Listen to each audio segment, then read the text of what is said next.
He had saved 14 lives in 8 years, fed 3 families through a brutal winter, guided a lost child home through a blizzard that killed 2 horses, and not a single soul in Iron Hollow knew his name. But she found out. And what Victoria Ashcroft did with that knowledge didn't just change one man's life. It cracked the foundation of everything this town thought it understood about worth, about power, and about who deserves to be loved. Stay until the end. You won't see the final moment coming. Drop your city in the comments. I want to see how far this story travels. The wolf had been tracking him for 3 miles. Caleb Ridgway knew it the way a man knows rain before it falls. Not by sight, not by sound, but by something older than both, something that lives in the back of the neck and doesn't have a name. He hadn't seen the animal, hadn't heard it clearly, just caught that one brief flicker of gray against granite, half a second, gone before his eyes could confirm what his gut already had. He didn't run, didn't reach for his rifle either, not yet. He just kept walking, adjusting his pack, breathing steady, the way his father had taught him when he was 9 years old and terrified of everything the wilderness held. "Don't be the thing that panics," the old man had said. "Everything out here can smell panic. You panic, you become prey. You stay calm. You're just another animal passing through." His father had been dead for 16 years, but the lesson held. The trail narrowed as it climbed toward the ridge, loose shale clicking under his boots, the late afternoon sun cutting long orange shadows across the slope. Caleb shifted the weight on his back. 2 skinned rabbits, a small buck's worth of venison wrapped in oilcloth. 2 traps he'd pulled from the creek bed. Heavy. Not unbearable. He'd carried worse. When he reached the granite outcropping at the ridge's shoulder, he stopped, set the pack down slowly, and turned. The wolf stood 40 feet below him on the trail. Female, he thought, lean through the ribs. Not aggressive yet, just watching with those yellow eyes that always made him feel like the animal was doing arithmetic. "All right," Caleb said out loud to nobody. He pulled one of the rabbits from his pack, the smaller one, already cooling, and set it on the rock beside the trail. Then he picked up his pack, stepped back, and waited. The wolf watched him for almost a full minute. Then it moved forward, slow and deliberate, and took the rabbit. It disappeared below the tree line without looking back. Caleb let out a long breath, adjusted his pack, kept moving. That was the kind of man he was, the kind who'd rather lose a rabbit than kill something that was just hungry. His cabin sat in a shallow bowl between 2 ridges, maybe 4 miles north of Iron Hollow's outermost fence line, far enough that you had to want to find it, close enough that he could reach town in under 2 hours on foot, less on the mule, when there was reason to go. There wasn't always reason to go. He'd built the cabin himself, 11 years ago, when he was 24 and newly returned from 3 years working cattle drives across 3 territories. He'd come back with enough money to buy a small plot of land, a second-hand rifle, and a set of traps, and he'd decided, without much drama, without a long, agonizing internal debate, that he preferred the silence of the hills to the noise of other people's opinions. It wasn't that he hated people. That was the misunderstanding, the one the few townspeople who thought of him at all tended to make. They assumed a man who lived alone in the hills must carry some wound, some bitterness, some damage that drove him to solitude. They invented reasons for his absence. A bad marriage that didn't exist. A crime he'd never committed. A grief too large to carry in company. The truth was quieter and harder to explain. Caleb Ridgway was simply a man who found the world easier to move through when he wasn't being watched. He hung the venison in the cold shed behind the cabin, started a fire, and sat at the rough-hewn table with a cup of water and the small battered ledger he kept for no practical reason he could name. Just habit. Just the need to mark things down somewhere. He opened it to the last entry. March 14th. Left half the smoked elk outside the Garner fence. Kids looked thin last time I saw them in town. Fletcher Garner's pride won't let him ask, but pride doesn't feed children. Below that, in smaller writing, March 17th. The Hendersons' youngest wandered up toward Raven Creek, found him sitting on a boulder singing to himself, happy as anything, no idea he was 200 yards from a drop that would have killed him. Walked him back to the valley road, told him it was my shortcut. He believed me. He closed the ledger. Outside, the last of the sun was pulling itself below the ridgeline. The temperature would drop hard tonight. It usually did in late March, That particular cruelty of the high country where spring announced itself in the afternoons and winter reclaimed the night without apology. He ate venison, dried beans, the heel of a bread loaf 2 days old, and stared at the fire. This was his life. He'd chosen it. He wasn't on most nights unhappy with that choice. But sometimes, in that hour between eating and sleeping when the fire burned low and the silence was thorough and complete, something would move through him that he didn't have a clean word for. Not loneliness exactly. More like the awareness of an absence, the shape of something that wasn't there. He recognized it for what it was and didn't indulge it. He banked the fire and went to sleep. Why, Iron Hollow had been built on gold, not the kind you pull from the earth, but the kind that flows between men who control what others need.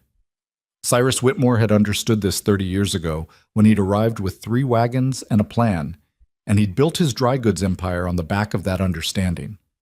The Ashcroft family had arrived a decade later with cattle money and turned it into land money and then into everything money.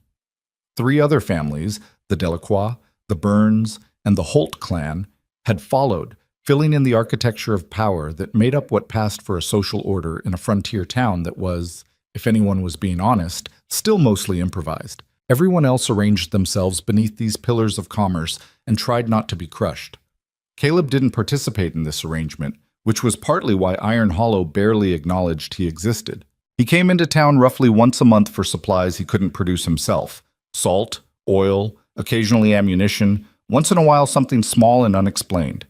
The shopkeeper, a cautious man named Aldous Pruitt, who'd learned long ago that the less he asked his customers, the more they spent, simply noted his purchases and counted his coins. They exchanged the minimum required words. In the street, people who knew his face, and not many did, offered the brief, distracted nod reserved for acquaintances too minor to require actual acknowledgement. He returned the nod, kept moving. If anyone had stopped to count the years, they would have noted that Caleb Ridgway had been appearing in Iron Hollow with this same quiet regularity since he was 24 years old. 11 years of monthly visits. Not once had he caused trouble. Not once had he raised his voice. Not once had he been involved in anything that gave the town reason to look at him directly. He was, as far as Iron Hollow was concerned, simply a piece of the landscape. Present the way a particular boulder is present. Noticed occasionally, useful for nothing, belonging to no one's story. This suited Caleb fine. What Iron Hollow didn't know, what Iron Hollow had no idea about, not even a rumor, not even a half-formed suspicion, was what Caleb Ridgway did between his monthly supply runs.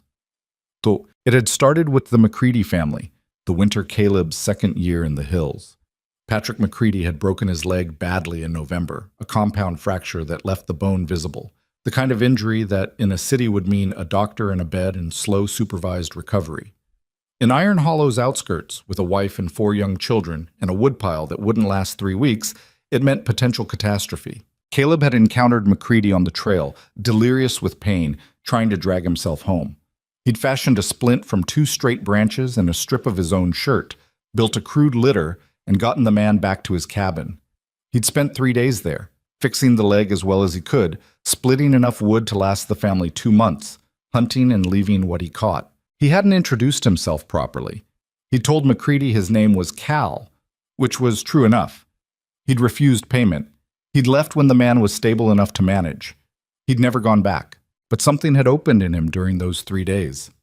Some awareness that the wilderness skills he'd developed, the hunting, the tracking, the ability to read landscape and weather, and the needs of living things, weren't just tools for his own survival. They were transferable. They could reach into other people's trouble and pull them a little toward better. So he'd started paying attention. The Garner family, he noticed on a cold November morning the following year, had thin children and an absent father and a feed shortage that would threaten their animals by February. He left food. Anonymously, in the pre-dawn, over the fence line, already gone by the time anyone rose. He noticed a traveler stranded on the eastern pass, mule dead, provisions gone, 3 days of bad weather coming, and guided him to the valley road without being asked. He noticed the Holt family's barn roof sagging dangerously through a wet spring and repaired it in 2 nights while the family slept. He used wood he'd cut and hauled from his own hillside. They found it in the morning and stood in the yard for a long time looking at it, confused and grateful and unable to account for it. He noticed, and he helped, and he disappeared. Over 11 years, this had become its own kind of life, a parallel existence running beneath the visible surface of his days in the hills. Not a secret he kept out of shame, a secret he kept because the moment it became known was the moment it would become about something other than what it actually was. Recognition would complicate it. Gratitude would obligate people. The town's awareness would transform the simple act of one person helping another into a story, and stories had a way of distorting the thing they described. He didn't want a story. He just wanted to help. So he stayed invisible. The morning of March 22nd began like most mornings. Caleb up before light, fire rebuilt, coffee on, the daily assessment of what the hills needed from him and what he needed from them. He had 4 trap lines to check, a section of his east fence that needed attention, and a nagging sense from the night before that the weather was shifting in a way that deserved watching. The clouds had been moving wrong, too fast from the northwest, carrying that particular iron-gray weight that meant serious precipitation. Whether it would be rain or snow depended on temperature, and at this elevation in late March, the answer was genuinely unpredictable. He checked his traps first. 2 rabbits, a fox, which he released. He had no use for fox fur right now, and the animal was young.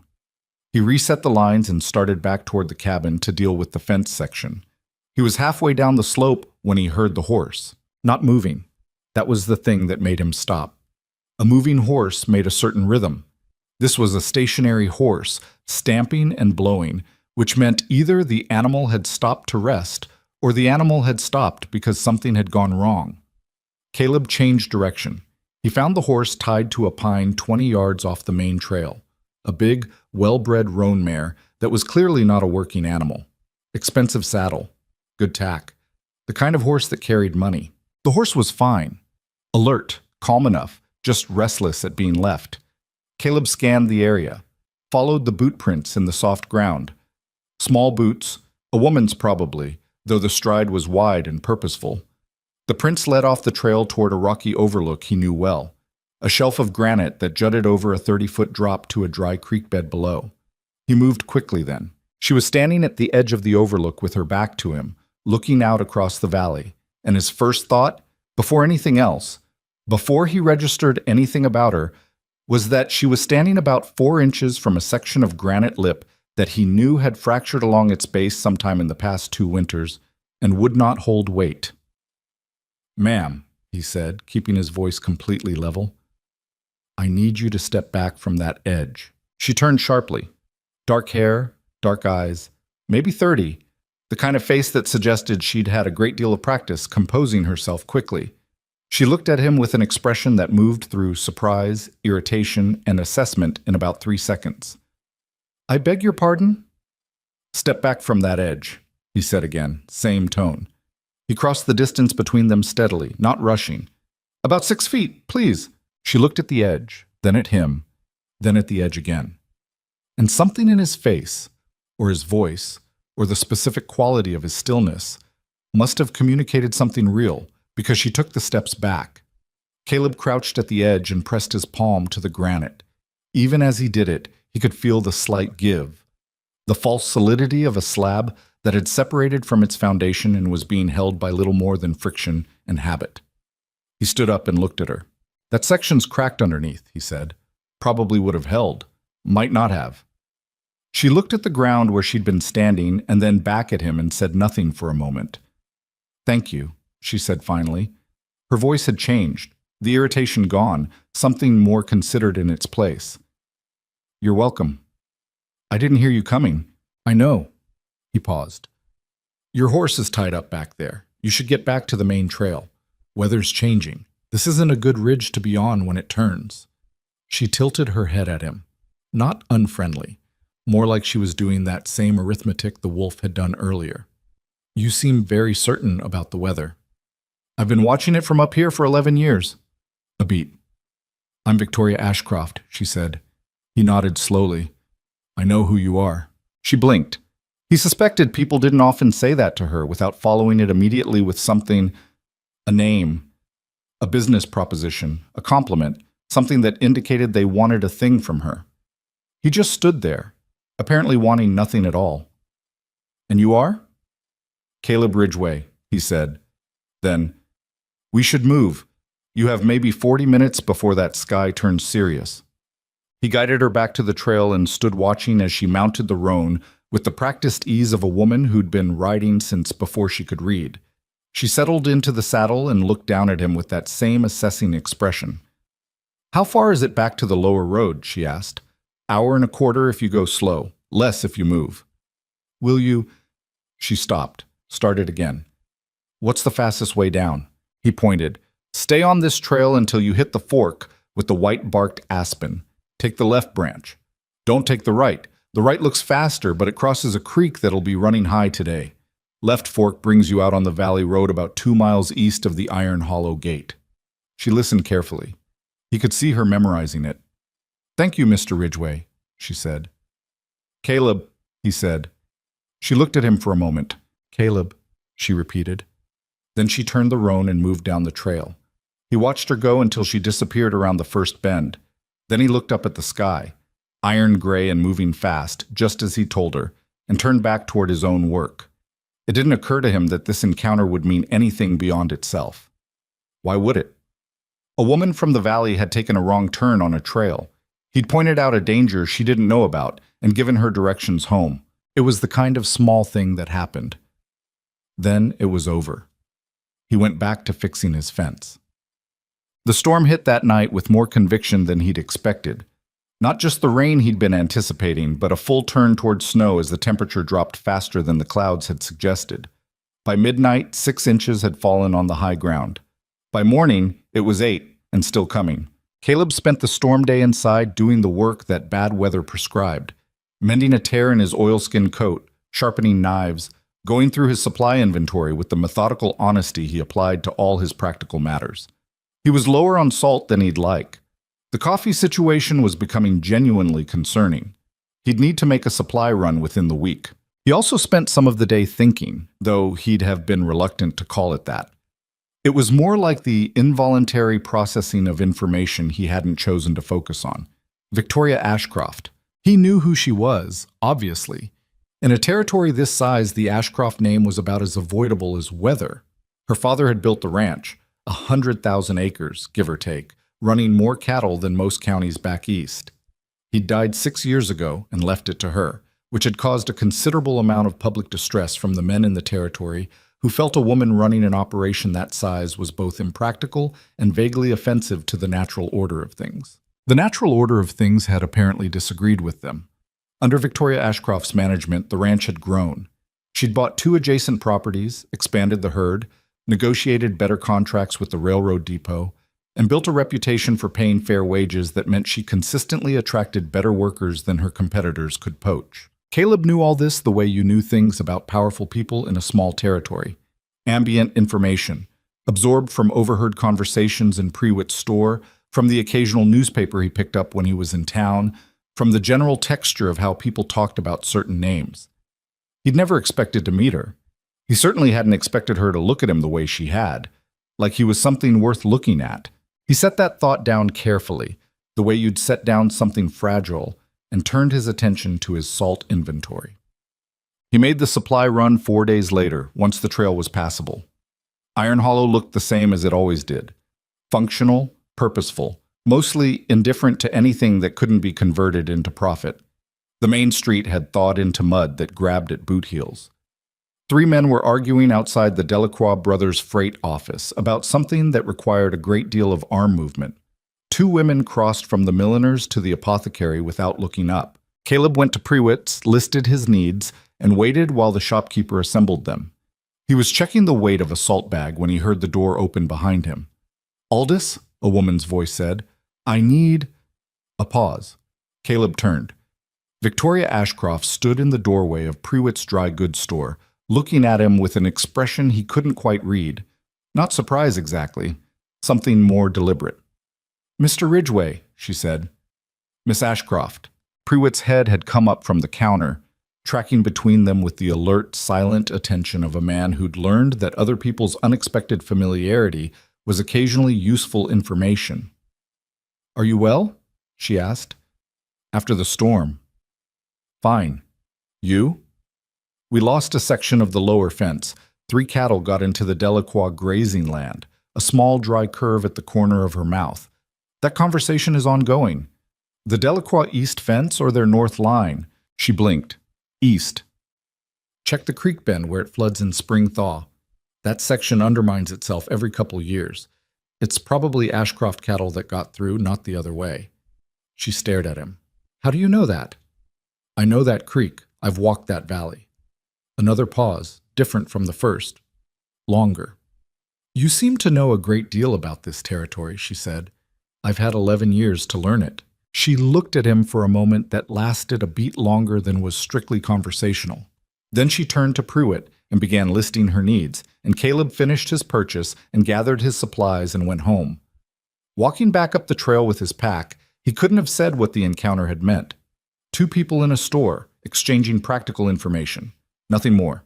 But something had been different about those 2 interactions, and he was honest enough with himself, in the privacy of the hills, with no one watching, to admit that the difference had something to do with the way she looked at him.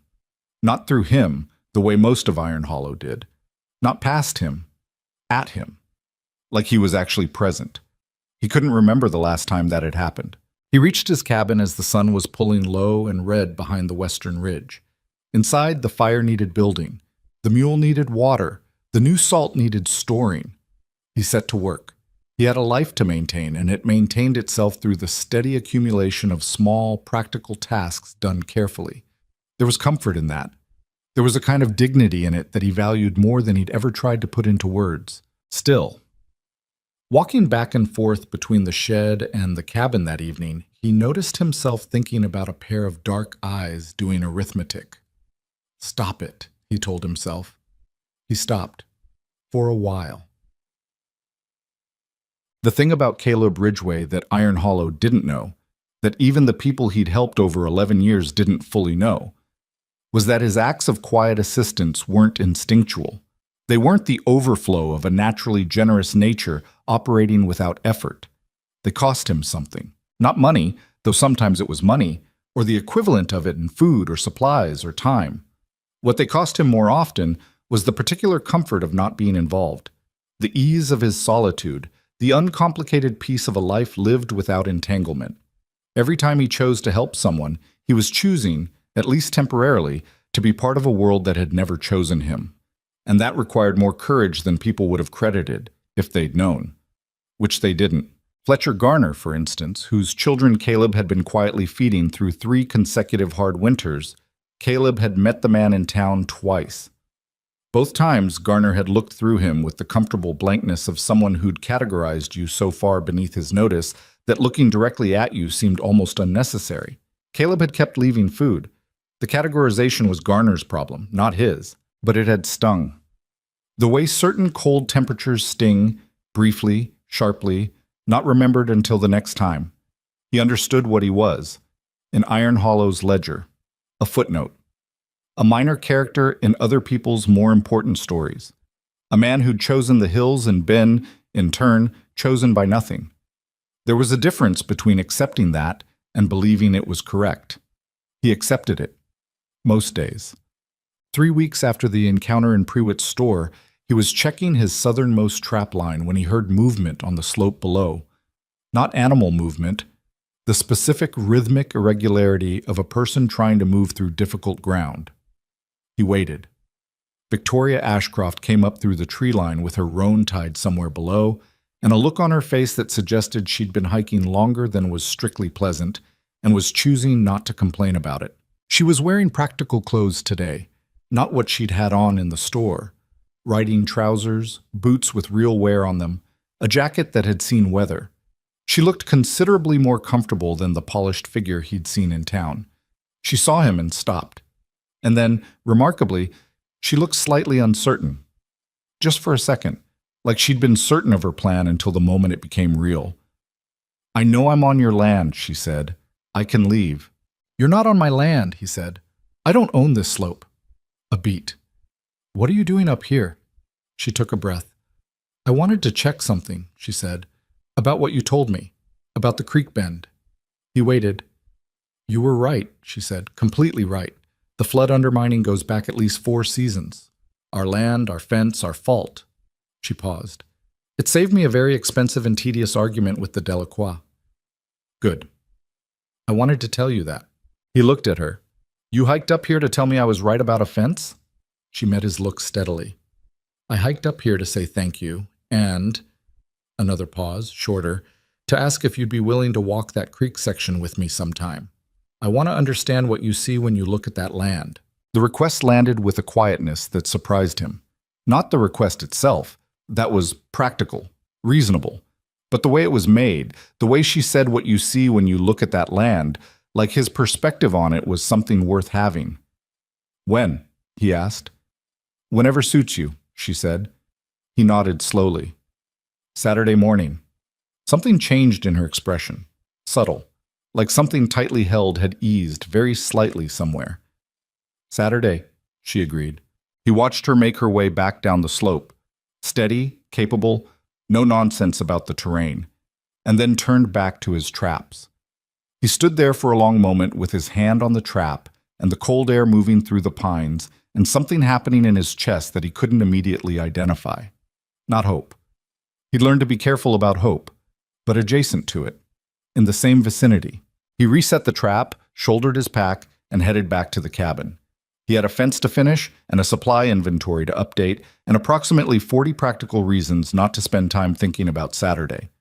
He thought about it anyway, walking home through the last of the afternoon light. The hills held their silence around him, the way they always had.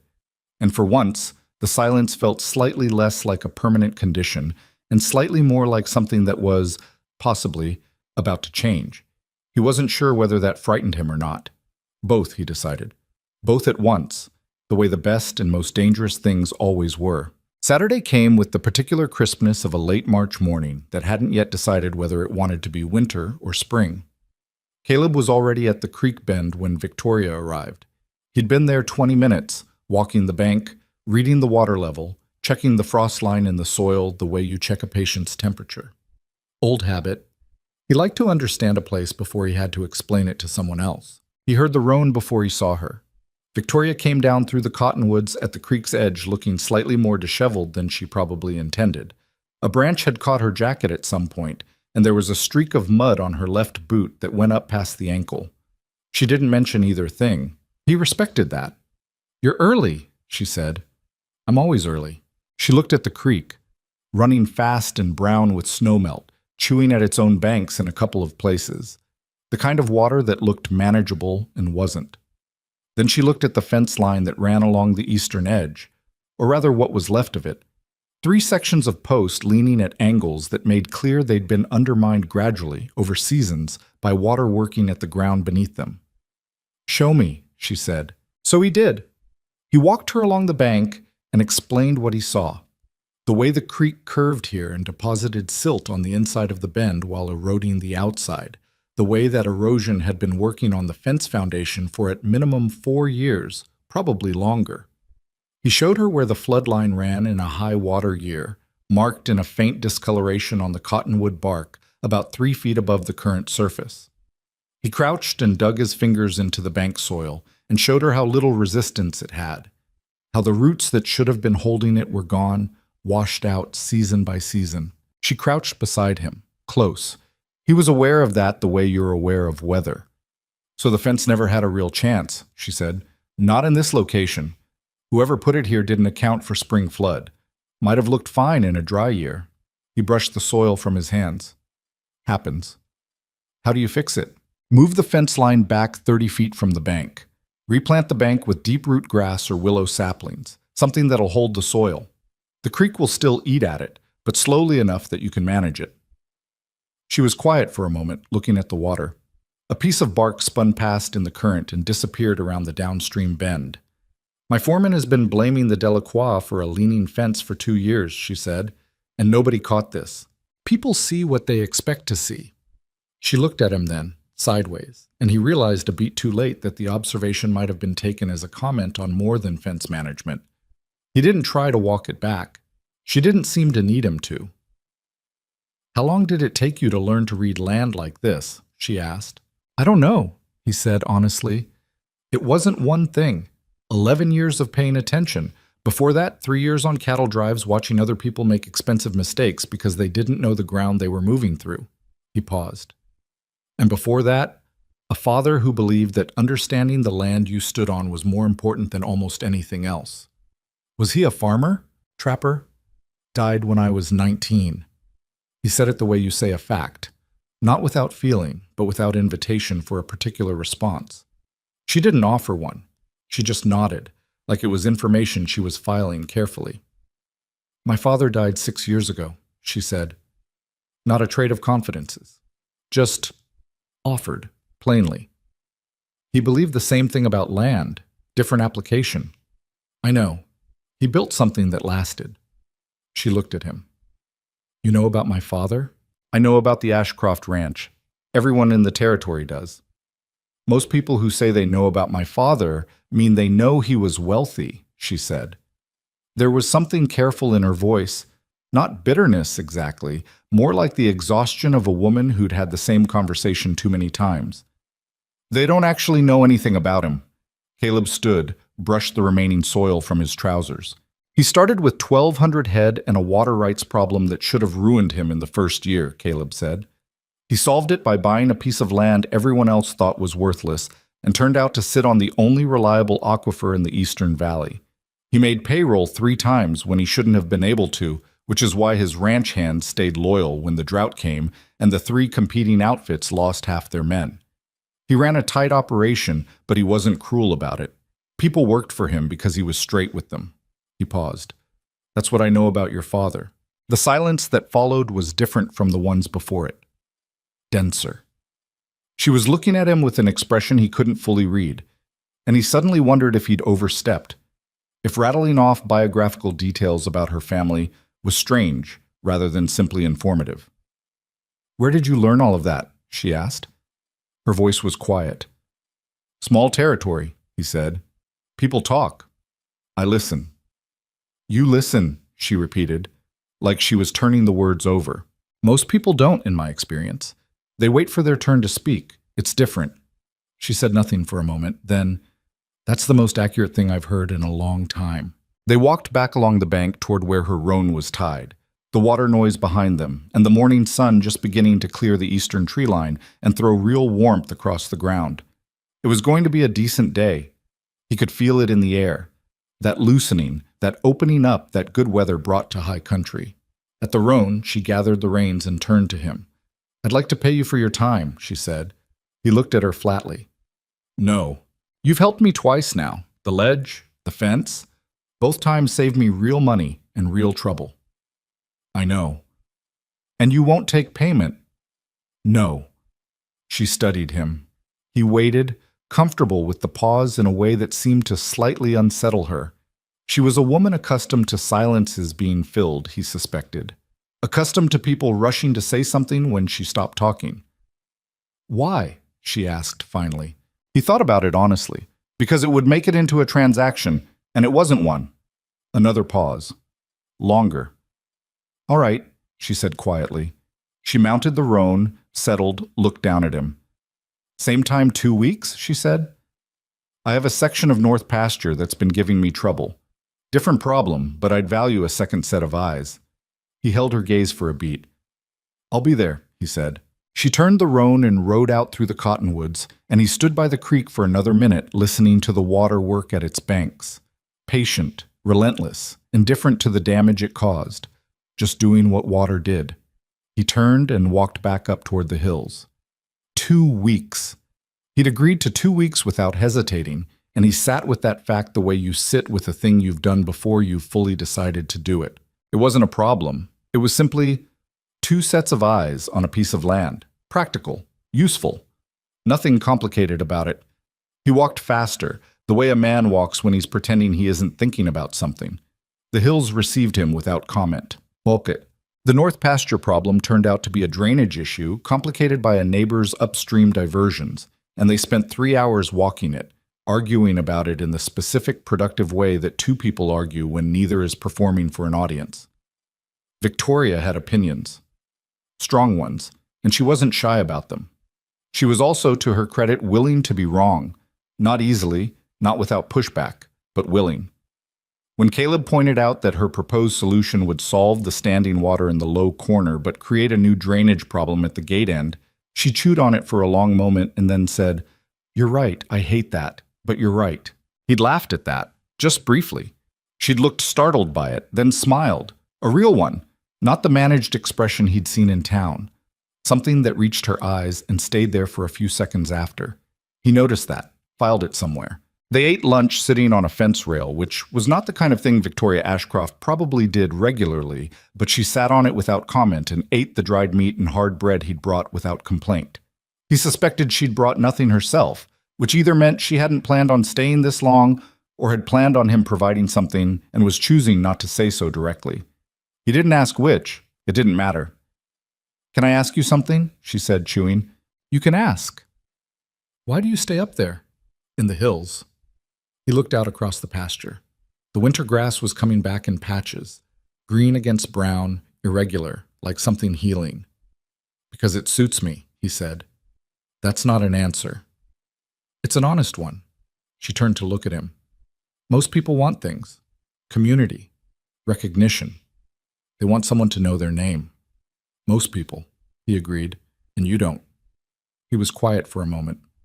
"I didn't say that." She waited. He could feel her waiting. It was a particular quality of attention, the kind that didn't crowd you but made clear it was there. "I spent about 3 years trying to be the kind of person Iron Hollow noticed," he said finally. "Not aggressively. I'm not a performer. But I tried showing up, being present, doing the things that people are supposed to do when they want to belong to a place." He paused. "I was invisible anyway, so I stopped trying and went up the hill and found out it was better." "Better how?" "Quieter," he said. "And the hills don't assess your worth based on what you own or who your father was." She was quiet for a beat. "Is that aimed at me?" she asked. Directly, without offense, just a question. "No," he said, same directness. "It's just true." She turned back to the pasture.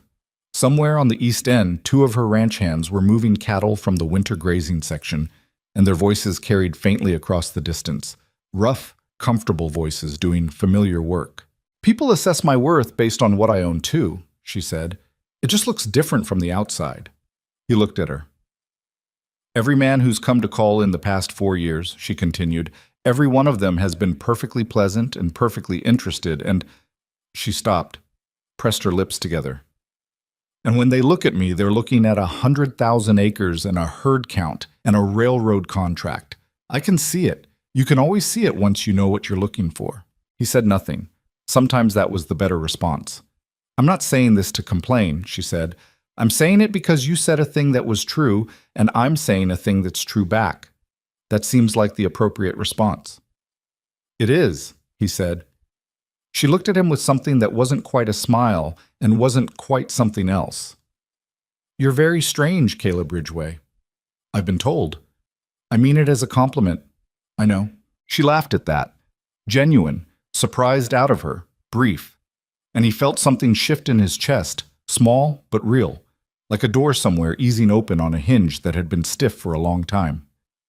The pattern established itself over the following weeks without either of them naming it, because naming it would have required acknowledging that a pattern was forming, and they were both, for different reasons, cautious about acknowledgement. She came up to the hills, he came down to the valley.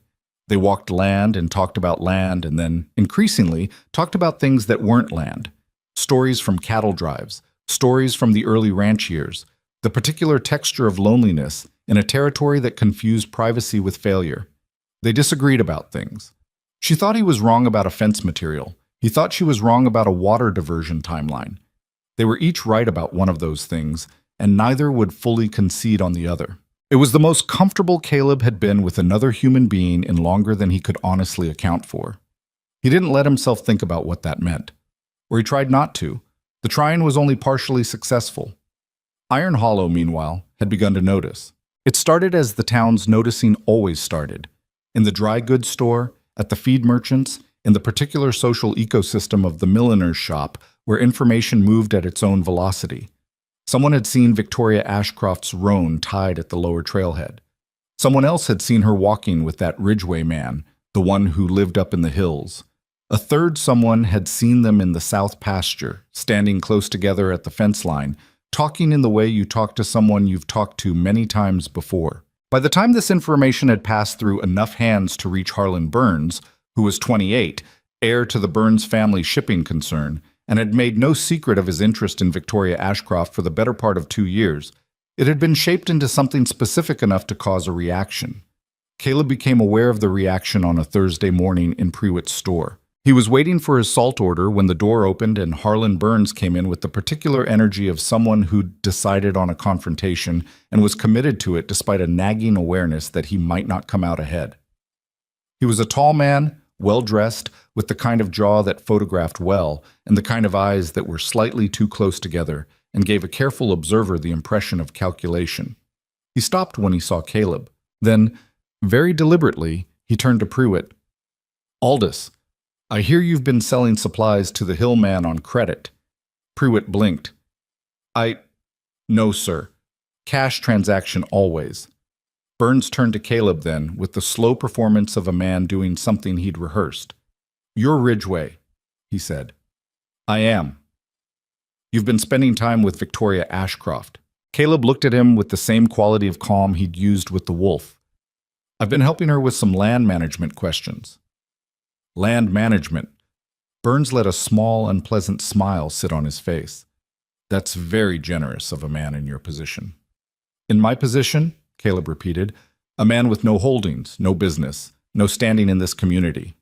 The smile didn't waver. "A man who traps rabbits for a living." Prewitt had found something very interesting to look at on a shelf behind the counter. Caleb was quiet for a moment. It wasn't the silence of someone working up to an angry response. It was the silence of someone deciding how much energy to spend. "Is there something specific you want?" he asked. "I want you to understand," Burns said, the pleasantness dropping off his voice now, getting to the actual message, "that there are men of substance and standing in this territory who have an appropriate interest in Victoria Ashcroft. Men whose families have built something here. Men who belong to this community." A pause. "And that a woman of her position eventually makes sensible decisions. It would be unfortunate if a misunderstanding developed that complicated those decisions." Caleb picked up his salt from the counter, settled it under his arm, looked at Harlan Burns with the flat, unwavering regard of a man who spent most of his time in country where pretension had no survival value. "I'll tell you what I understand," he said, and his voice was completely level, no heat in it, no performance. "I understand that you walked in here and interrupted a private transaction to tell me that another grown adult's choices aren't actually her own to make. I understand you think that's a reasonable thing to say." He paused. "You might want to think about what that tells you about yourself." He paid Prewitt, nodded once, and left. Outside, in the mud of the main street, he let out a slow breath. His heart was going faster than the situation warranted. He was aware of that, aware of the particular indignity of being reminded, in that polished way, exactly where Iron Hollow believed he ranked. It had stung. He wouldn't pretend it hadn't. But what stayed with him more than the sting was something else entirely. The fact that Burns had bothered, that someone of Harlan Burns's position had walked into a dry goods store to warn off a man he considered beneath notice. People didn't warn off things that didn't concern them. People didn't show up to address something that wasn't, in some way, real. He turned this over as he walked toward the trail, his pack settling on his shoulders, the mud releasing his boots with each step. Victoria, he realized, had not tried to explain him to anyone, had not qualified whatever this was, had just continued it, kept riding up the trail, kept walking the land beside him, kept eating bread on fence rails and arguing about drainage and saying true things back when he said true things. That was its own kind of statement, even if she hadn't made it deliberately. Mbaka. She came up the hill 4 days later, and she came with a look on her face that told him she'd heard something. "Harlan Burns came to call," she said, before she'd even fully dismounted. "Did he?" "He told me he'd had a word with you." She looped the roan's reins over a branch and turned to look at him with that particular expression she got when she was being very precise. "He suggested that I was perhaps not being thoughtful about my associations." Caleb nodded slowly. "What did you say?" I told him that my associations were my own business, she said, and that if he came to my home to discuss them again without being invited, I would add him to the list of people who are not welcome on Ashcroft land. A pause.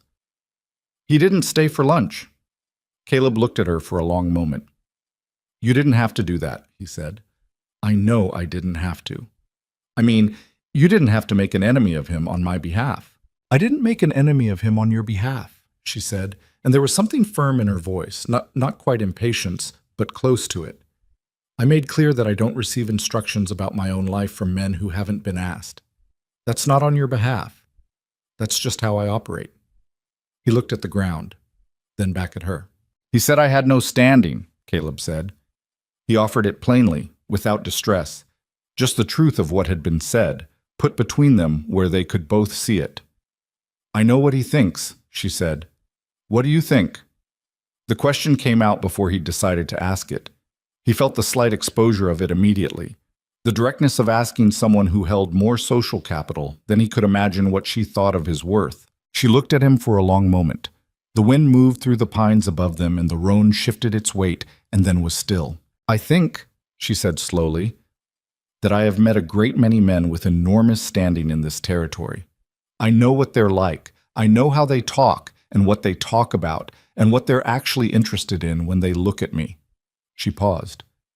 And I think that you are the first person in a very long time who has treated me like I'm just a person, not an asset, not a target, not a problem to be managed. She held his gaze. That's not nothing, Caleb. That's actually quite rare. He had nothing to say to that. The honest answer was that he didn't know what to do with it. This direct, clear thing she'd just handed him, offered without performance or maneuvering.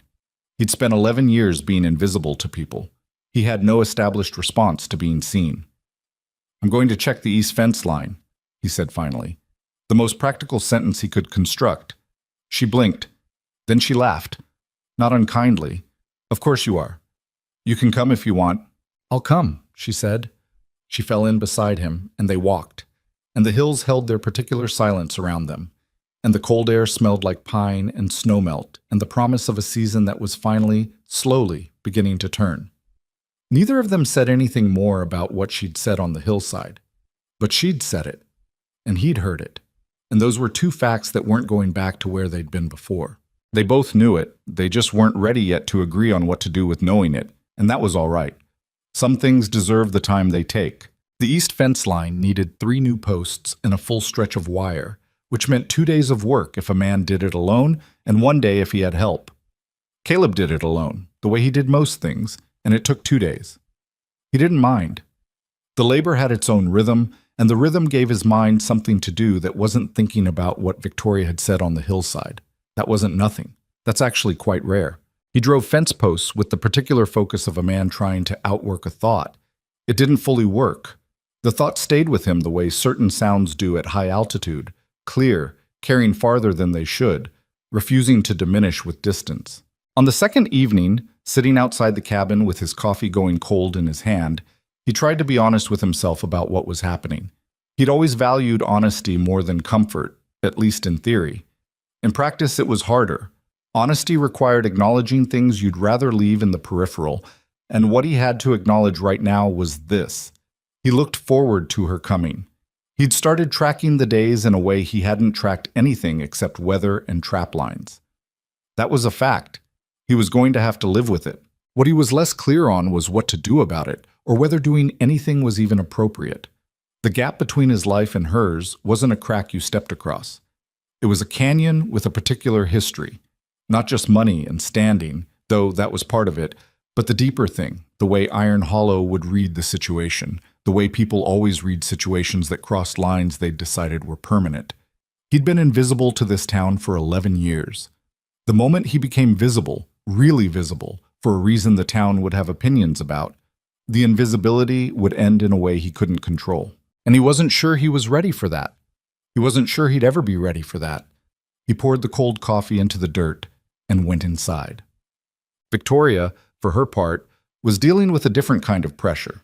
It arrived in the form of her aunt, Margaret Holloway, who lived in town and who had spent 53 years of life developing an extraordinary sensitivity to what she called the way things appeared, a faculty she exercised with the focused dedication of a woman who considered social management to be a genuine professional skill. Margaret arrived at the Ashcroft Ranch on a Tuesday with a jar of preserved peaches she'd made herself and an agenda she was considerably less forthcoming about.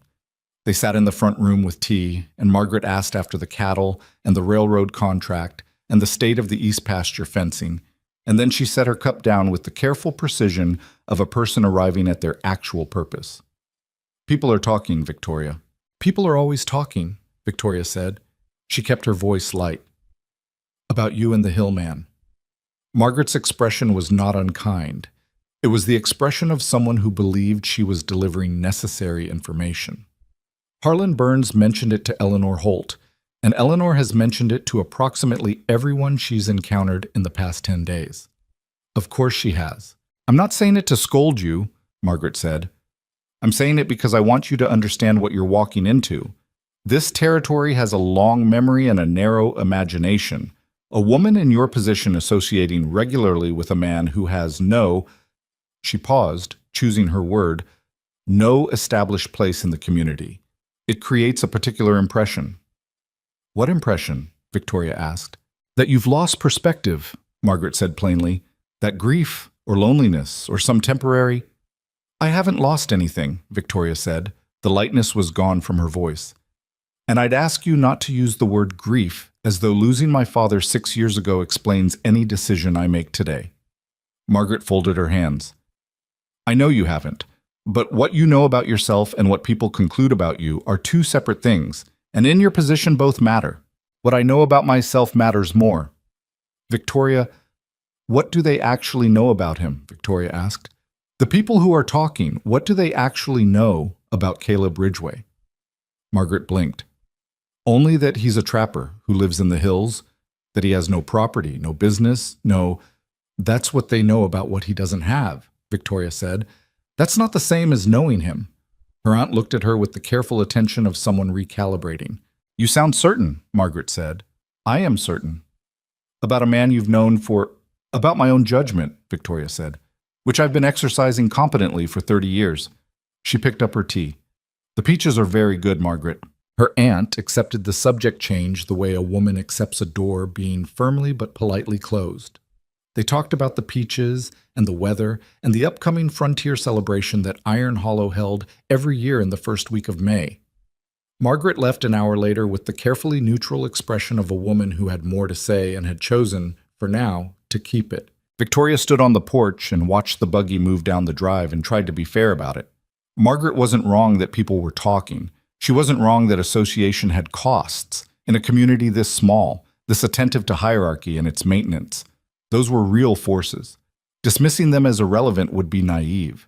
But something else was also real, and she'd been turning it over since a particular afternoon 2 weeks ago when she'd stood in Prewitt's dry goods store and watched Caleb Ridgway absorb a deliberate insult from Harlan Burns without flinching, without posturing, without a single wasted word, and then respond with the kind of plain, precise honesty that Burns, with all his standing and all his carefully maintained reputation, probably hadn't encountered in a very long time. She'd stood outside the store and watched Burns come out after Caleb had left, and his face had worn an expression she recognized, the particular discomfort of a man who'd delivered a message, and found that the recipient hadn't been diminished by it the way the message was designed to diminish. That mattered to her.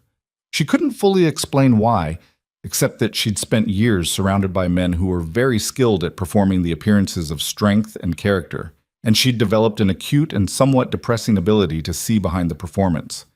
Caleb Ridgway didn't perform anything. He was simply what he was. Directly and without apology, and without the constant low hum of self-promotion that underscored almost every interaction she had with men of standing. She went back inside and made herself think about cattle numbers, because cattle numbers didn't require her to figure out what she was doing or why. It was her foreman, Roy Decker, who told her. Roy had been with the Ashcroft operation for 14 years, through the last 3 of her father's management and all 6 of hers. He was a compact, weathered man in his late 40s who communicated primarily in short declarative sentences and a system of facial expressions that Victoria had spent 6 years learning to read. He told her things when they needed telling and kept his counsel the rest of the time, which made him the most trustworthy person in her professional life. He came to her on a Wednesday morning while she was reviewing the spring herd count, knocked on the office doorframe, and held his hat. "You know about the Garner family?" he said. She looked up. "The ones east of the Henderson place?" "Yes, ma'am. Fletcher Garner's wife took sick 2 winters ago. Bad sick. They've got 4 young ones." He paused. "Somebody's been leaving food for them, over the fence line before dawn. Been going on for 2, maybe 3 winters." She was quiet. "Do they know who?" "They had a suspicion. Asked around careful. Trail leads up to the North Hills." He held her gaze with his flat, steady eyes. "Asked Pruitt. He said the only regular customer he's got who comes out of those hills is a man named Ridgway." She set down her ledger. "That's not all," Roy said. "Henderson boy, last November, wandered up toward Raven Creek, 1.5 miles from that drop. Boy said a man found him and walked him home." "Did the boy describe him?" "Tall, quiet. Said he didn't make a fuss about it. Called it his shortcut." Victoria's chest did something she chose not to analyze too carefully. "Anything else?" she asked. Her voice was entirely composed. "The Holt barn. The south-facing roof that was caving in, fixed overnight 2 springs ago. They never could figure who did it. Old Tom Holt checked the wood, said it came from higher up the valley. Mountain timber, different grain than what grows down here." The room was quiet, except for the sound of wind working at the window frame. "Roy," she said. "Ma'am, I need you to keep this between us for now." He nodded once. "Figured you'd say that." He put his hat back on. "Figured you'd want to know first is all." He left. She sat at the desk for a long time after, looking at the herd count numbers without seeing them, the pencil loose in her fingers. She thought about the way he'd said it wasn't a transaction when she'd tried to pay him. The absolute lack of performance in it. No modesty, no false humility, no looking to see if she'd been impressed. Just a plain statement of how he understood the thing. She thought about 11 years. She thought about a man alone in the hills, paying attention to a world that paid no attention back, and helping anyway, repeatedly, over years, without recognition or reward or any expectation of either. She thought about what that cost. She was a practical woman and she understood value, and she knew that what Roy Decker had just described to her was not the behavior of someone with an overflow of resources, emotional or material. It was the behavior of someone who kept choosing, again and again, to give something they could have kept. That was a different thing from generosity that came easy. That was a different thing entirely. She picked up the pencil, set it down. "That's not nothing," she'd told him. She'd had no idea, standing on that hillside, how precisely correct she was. She didn't say anything to Caleb about what Roy had told her. Not immediately. She needed to sit with it first, to understand what it meant to her and why it meant that, before she brought it into the space between them. What she did instead was show up on a Thursday when he wasn't expecting her, on foot rather than horseback, which meant she'd walk the better part of an hour up the lower trail. She arrived at his cabin with muddy boots and a slight breathlessness she was managing with dignity. He was splitting wood in the side yard. He saw her and stopped, the axe resting on the block, and looked at her with the particular expression he got when something had moved outside the pattern he'd established for it. "You're early," he said. It was what she'd said to him at the creek that first morning. Something flickered in his face, not quite a smile. "I know," she said. He gestured toward the cabin door. "Coffee's on." She followed him inside. The cabin was what she'd expected from the outside. Functional, spare, nothing decorative except a rough shelf with 3 books that she clocked immediately. A field guide to regional flora, a surveyor's manual, and a battered copy of Thoreau with a cracked spine that suggested it had been read multiple times. She sat at the table while he poured 2 cups and didn't comment on the books, though she wanted to. He set a cup in front of her and sat across from it, and she had the feeling, as she occasionally did in his company, that she had his full attention in a way that most people couldn't sustain for more than a few minutes. It should have felt intrusive. Somehow, it didn't. "I know about the Garner family," she said. He went still. Not visibly. He was already still. But something in the quality of it changed. "Roy told you," he said. "Not a question. He found out and he told me. He thought I should know." She held her cup and looked at him. The Henderson boy. The Holt barn. A long silence. It's not, he started and then stopped. Pressed his lips together, tried again. I didn't do it for... I know why you did it, she said quietly. That's not why I'm here. He looked at her warily. There was something exposed in his face that she hadn't seen before. Not the plain open quality of his usual honesty, but the specific exposure of a person who's been seen doing something private. I just wanted to say that I know, she said. That's all. I'm not going to make a thing of it. People will make a thing of it, he said. His voice was level, but there was a tightness in it. If it gets out, it won't come from me. He looked at his cup, turned it slightly on the table. Why does it matter to you, what I've done up here in the hills? It doesn't affect your land. No, she agreed. It doesn't. Then why come up here to tell me you know? She thought about how to answer that honestly without saying more than she was ready to say. It required some care. Because you've been doing something remarkable for 11 years, she said. And the weight of nobody knowing it, I imagine that gets heavy sometimes. And I thought, she paused, I thought you deserved to have at least one person who knows, even if nothing changes. The silence that followed was the longest they'd had in each other's company. Outside, a wind moved through the pines and the fire popped once in the stove. His coffee sat untouched. When he finally looked up at her, his face had an expression she couldn't name. Not quite gratitude, not quite pain, somewhere in between. The expression of someone who's been carrying something alone for a very long time and has just, briefly, set it down. It doesn't get heavy, he said. She held his gaze. Caleb. Most days it doesn't, he amended. And that was as honest as he was going to get, and she understood that and accepted it. All right, she said. She drank her coffee. He drank his. The wind came through again and the fire settled and the cabin held them both in its plain, spare way, and nobody said anything else for several minutes, and it wasn't uncomfortable. The trouble when it came properly came from two directions at once. The first was Harlan Burns, who had apparently decided that a quiet word in Prewitt's store was insufficient to the situation. He was at the Delacroix brothers' dinner the following Friday. A social event Victoria attended because the Delacroix were business partners she couldn't afford to offend, and he'd brought reinforcements in the form of his cousin Edmund, who had a reputation for a sharp tongue and the specific social courage that comes from having nothing personally at risk. Victoria had known the evening would be difficult the moment she walked in and saw Harlan's expression.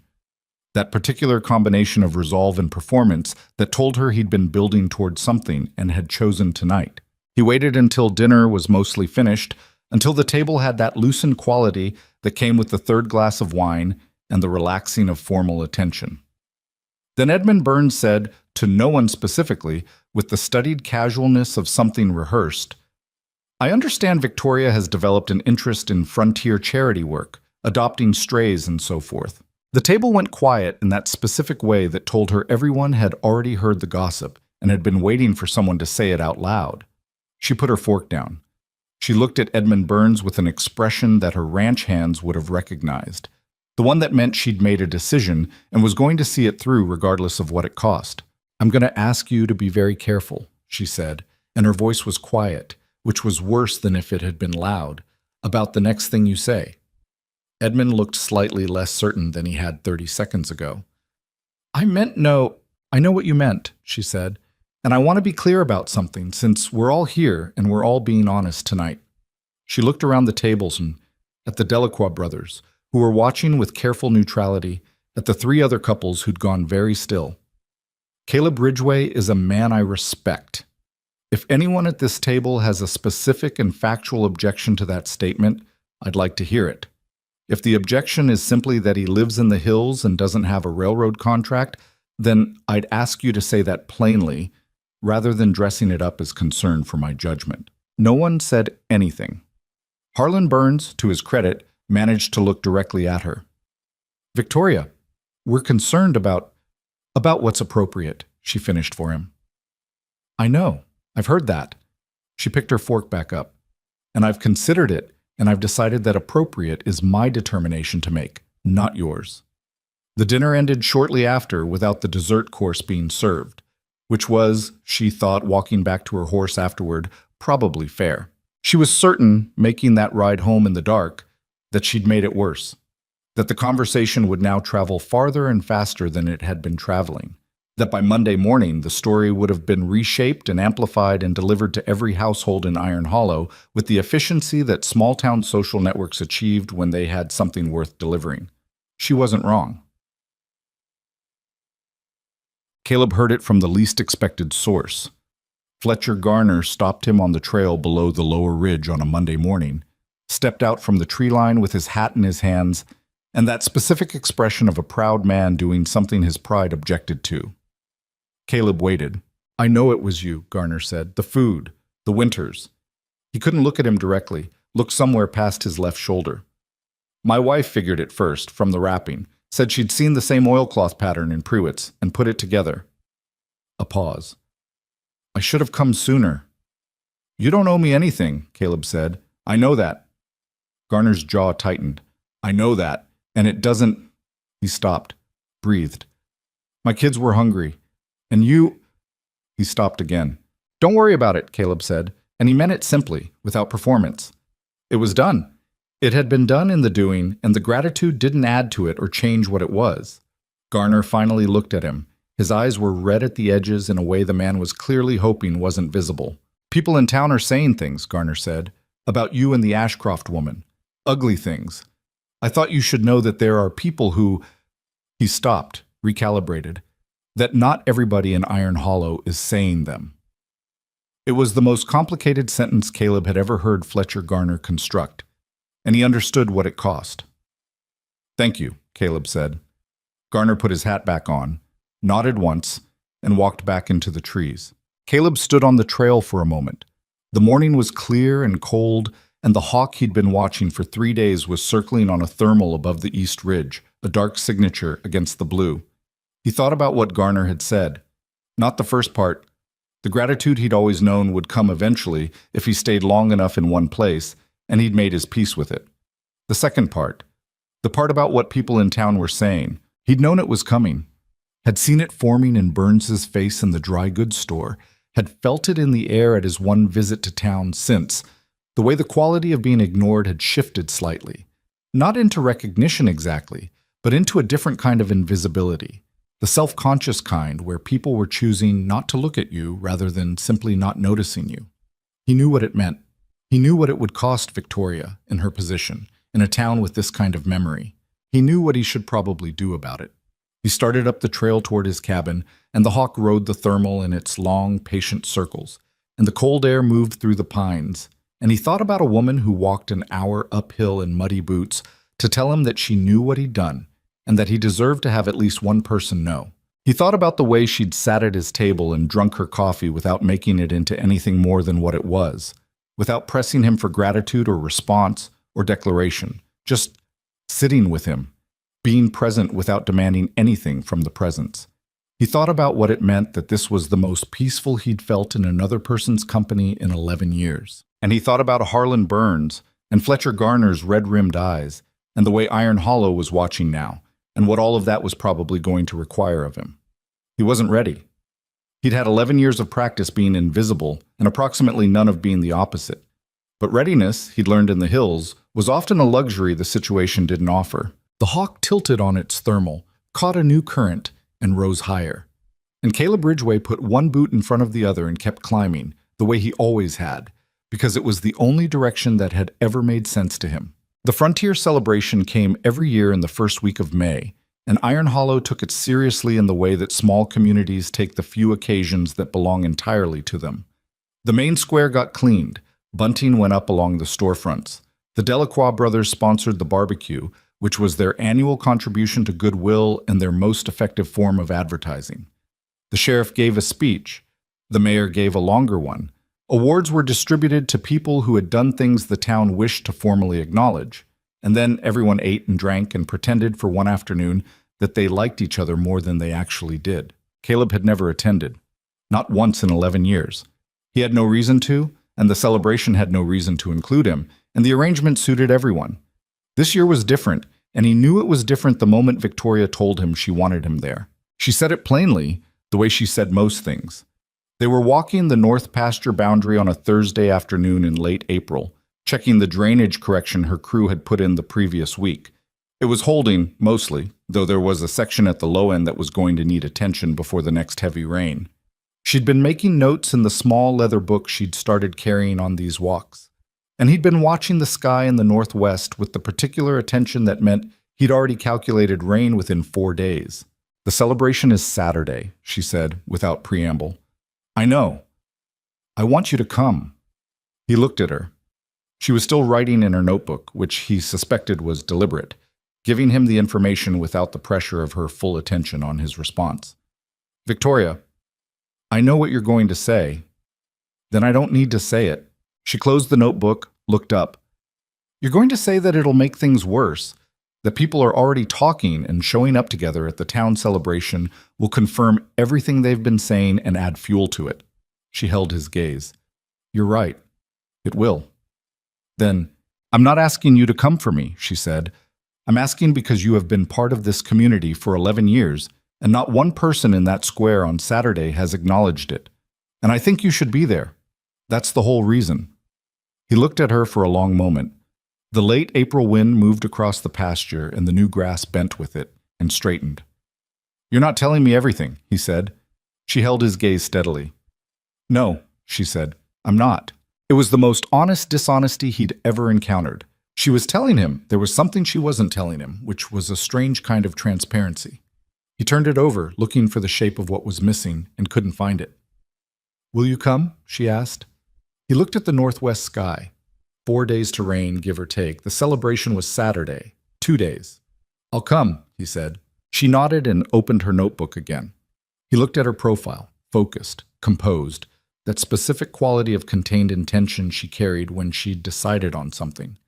And he understood, not for the first time, that he was dealing with a woman who thought several moves ahead and shared only what she chose to share. He should have pushed, asked the direct question. He knew that, standing there in the pasture with the wind moving through the grass. He let it go. He trusted her, which was itself remarkable. An 11-year habit of trusting no one amended, quietly and without fanfare, in the span of a few weeks. That was its own kind of information, and he carried it home with him to the hills and sat with it by the fire that night and didn't quite know what to do with it. Saturday arrived clear and sharp-edged, the kind of May morning that felt like an apology for the hard spring. Caleb put on the cleanest shirt he owned, which was cleaner than people in Iron Hollow probably expected from him, but not what anyone would call dressed up, and rode the mule down the valley road at a pace that suggested he hadn't quite committed to the arrival. He heard the celebration before he saw it. The noise of several hundred people arranged in close proximity, the particular acoustics of a town square filling up. He tied the mule at the edge of the merchant district and stood for a moment looking at it. He'd forgotten how many people lived in and around Iron Hollow. Up in the hills, the world contracted to a manageable scale. Down here it spread back out. Faces he half recognized, families with children, ranch hands from a dozen different outfits, the social architecture of the territory made visible all at once. He saw the Garner family near the barbecue. Fletcher Garner's wife, thinner than Caleb would have liked to see but upright, moving, the children around her legs like small anchors. Garner saw him from across the square. A nod, brief, direct. Caleb returned it. He found a position at the edge of the square near the hardware merchant's wall, close enough to satisfy the requirement of being present, removed enough to feel tolerable. He watched people. He was good at that. He'd been doing it for years without anyone watching back. He didn't see Victoria. Her ranch hands were there. Roy Decker near the fence work at the east end, 2 others he recognized from the north pasture work. But not Victoria herself. Harlan Burns was there.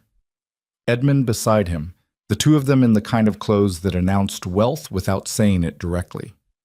Harlan saw Caleb across the square, and his expression went through something brief and unfriendly before composing back into the social face he wore in public.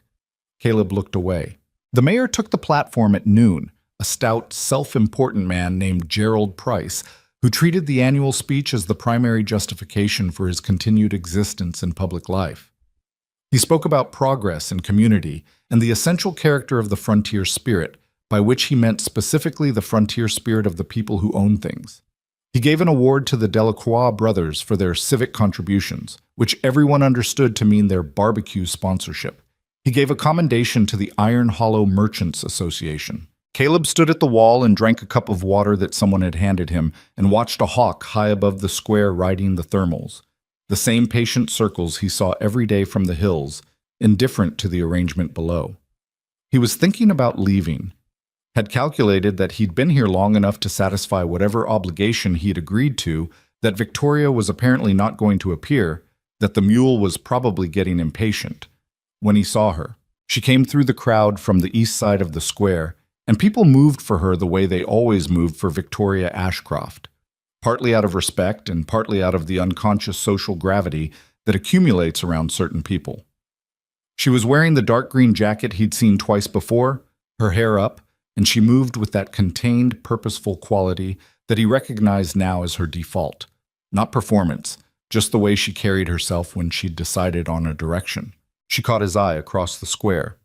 Something in her expression told him the thing she hadn't told him on Thursday was about to happen. She walked straight to the platform where Mayor Price was wrapping up his prepared remarks, and stepped up beside him with the easy authority of a woman who owned more land than the mayor would see in his lifetime. Price, to his credit, stepped aside without being asked. The square quieted.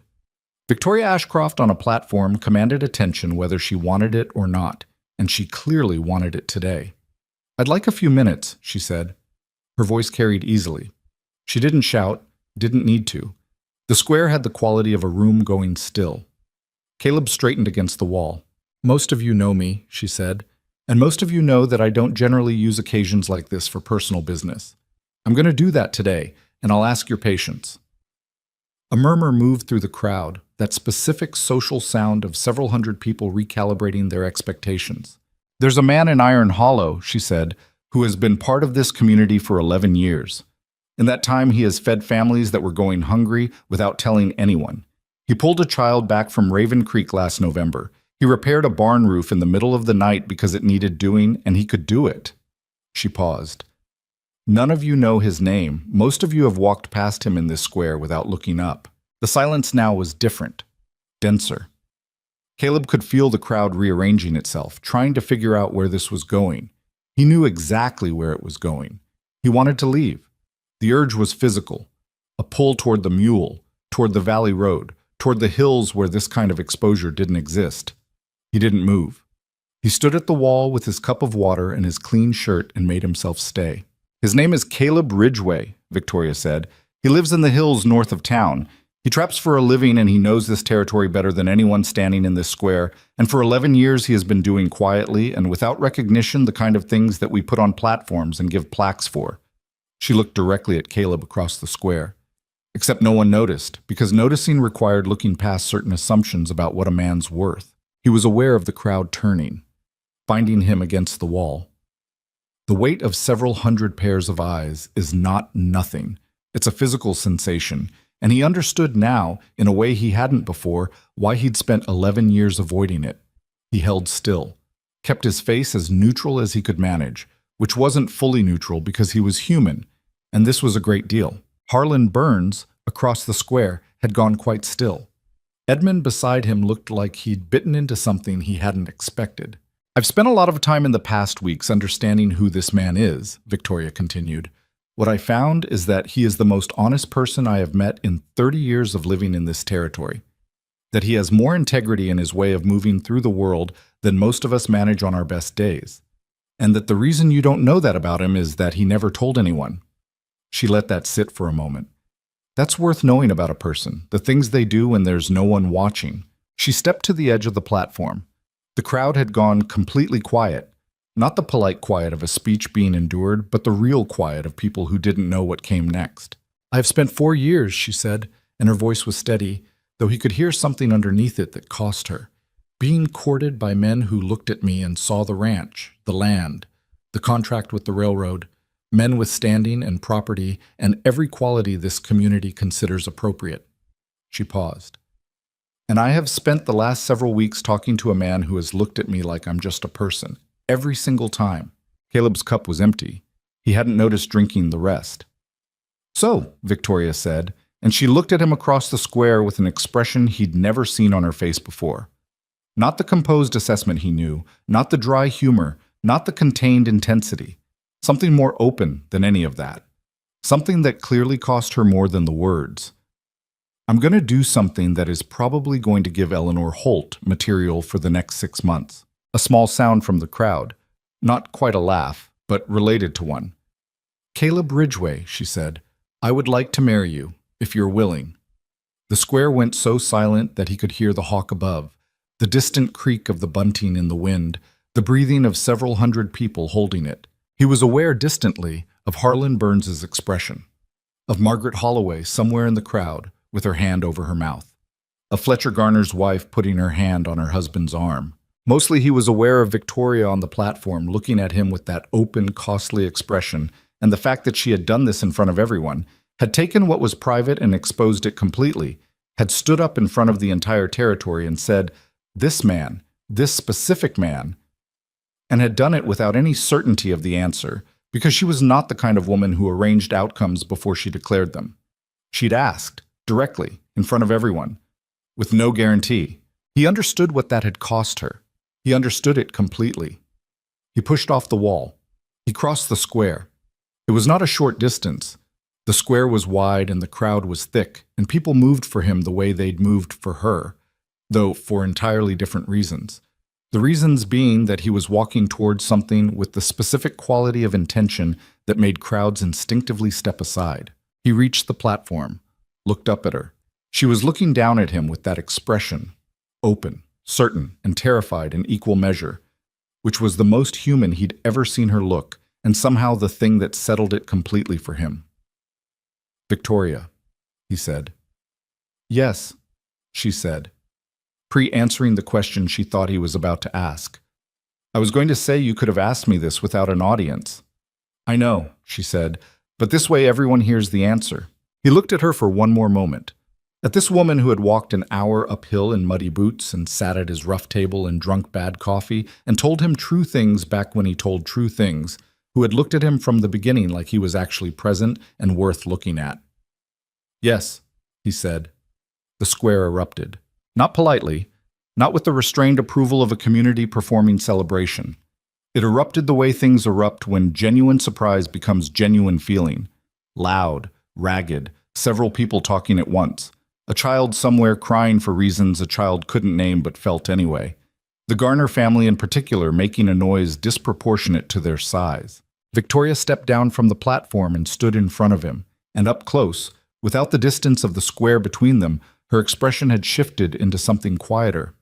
Relieved, he thought, and something that might have been, in a different vocabulary, happy. You're angry, she said. I'm not angry. You're something. He stopped, looked around at the crowd that was very much still watching them. Can we have this conversation somewhere else? Probably not for a while, she said, and there was the dry humor back in its place. He almost laughed. He was aware of Harlan Burns moving through the crowd toward the eastern exit with Edmund at his heels, and he chose deliberately not to watch them go. They could go. That was fine. That was better than fine. You planned this, he said to Victoria. I thought about it for 2 weeks. And you couldn't tell me. If I'd told you, you would have talked me out of it, she said, or talked yourself out of coming. He thought about that. She wasn't wrong. That should bother me more than it does. I know, she said, and then, quieter, just for him. Are you all right? He looked at her. This woman who had just rearranged his entire life in front of an audience of several hundred who had done it anyway because she'd decided it was the right thing and had the particular courage of someone who committed fully to decisions she'd thought through. And he took stock of himself honestly. He was not all right in the sense of feeling comfortable. Every instinct he'd built over 11 years of careful invisibility was registering something close to alarm. He was standing in the middle of Iron Hollow's main square with the eyes of the entire territory on him, which was the opposite of every condition he'd designed his life to produce. But underneath the alarm, underneath the exposure, and the noise and the discomfort of being seen all at once by everyone at once, yes, he said, and meant it. She held his gaze for a moment. Then she nodded, once, the same decisive nod she gave when she'd confirmed something that needed confirming. Around them, Iron Hollow was still making noise. People were moving through the square differently than they had an hour ago, gravitating, separating, the social reshuffling that followed any event that upended existing assumptions. Some faces were warm, some were carefully neutral. Some had already decided what they thought and were finding each other at the edges of the crowd to say it quietly. The hawk was still up there, circling. He checked for it without thinking, habit and comfort both, the one fixed point in an afternoon that had moved in every direction at once. The mule was still tied at the edge of the merchant district. He thought about it with a specific fondness. The ordinary, indifferent animal that had no opinion about any of this, that simply wanted water and to go home. He understood the feeling entirely, but he stayed.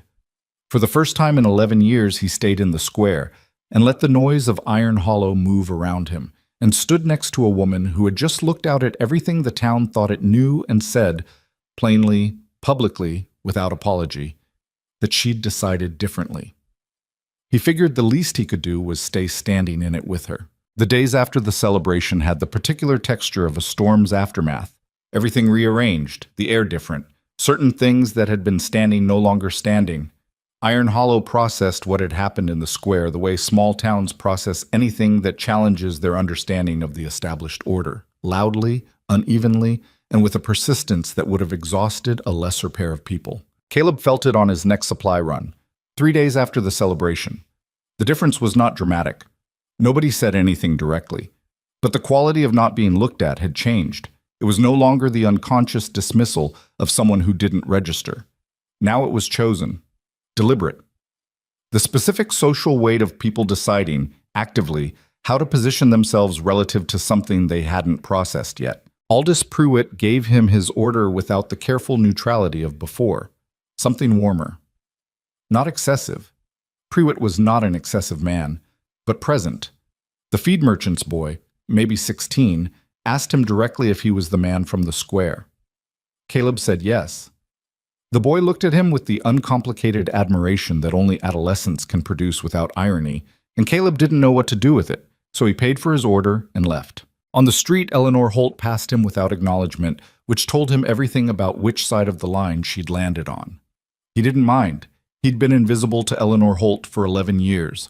A different kind of invisible was manageable. What he minded, what he spent the ride back up the valley road honestly examining, was the thing he hadn't fully anticipated about saying yes in front of everyone.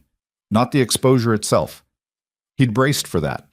What he hadn't braced for was what it meant about the future, about the specific geography of a life that could no longer be arranged entirely on his own terms.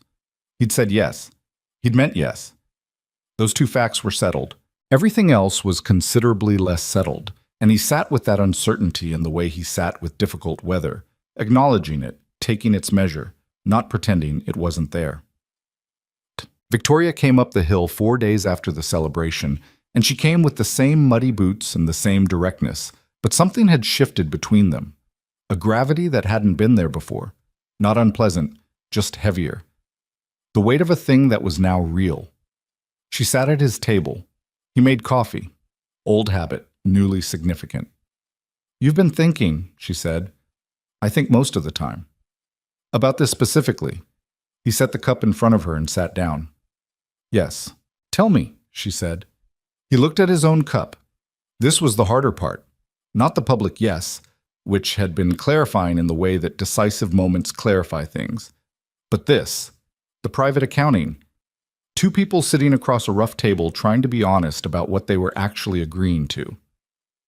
"I don't know how to be part of something like what you have," he said. "The ranch, the social obligations, the dinners with the Delacroix, and the—" He stopped. "I'm not built for that. I know. I'm not going to become built for it," he said. Not an apology, just true. "I know that too." She wrapped her hands around her cup. "Caleb, I didn't ask you to marry me because I needed someone to manage dinner invitations. I have Roy for logistics." The dry edge in her voice, and underneath it something genuine. "I asked you because you are the only person in my life who has never tried to manage me, who has never looked at me and seen a problem to be solved or a resource to be acquired." She paused. "That's what I need. not a man who knows which fork to use at the Holt family table. You might get complaints about that, he said, from the Holts specifically. The Holts can have opinions, she said. They're welcome to them. He almost smiled. Your aunt is going to be difficult. My aunt is always difficult. She'll adjust. Victoria looked at him directly. The question isn't whether other people are going to have trouble with this. They will. Some of them for years. The question is whether we can build something that holds despite that. He was quiet for a moment. I've never built anything with another person, he said. Everything I built alone. The cabin, the trap lines, the... He gestured vaguely at the life around him. I know. That's not a small thing to change. No, she agreed. It isn't.